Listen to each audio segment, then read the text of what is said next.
Il y a des liens entre la région du Sud-Ouest et l'histoire de la Grande-Bretagne aussi, en termes d'histoire, c'était intéressant.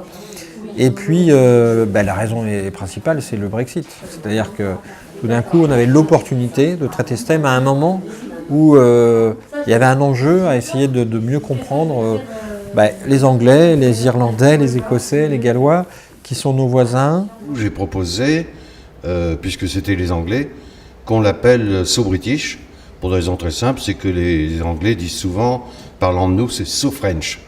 On ne sait jamais si c'est pour se foutre de nous ou si c'est par admiration. Donc moi je me suis dit, on n'a qu'à faire pareil, So British. Interprète comme on veut. Alors il y a 70 films sur le thème So British. La sélection a été faite par Pierre-Henri Delot, délégué général. Et puis après, il y a 40 films qui sont en dehors du thème. Donc la sélection des films, le parti pris de Pierre-Henri, c'est d'être sur le fait d'être dans une démarche historique au sens assez traditionnel du terme. C'est-à-dire qu'on choisit d'abord des films qui retracent l'histoire de la Grande-Bretagne.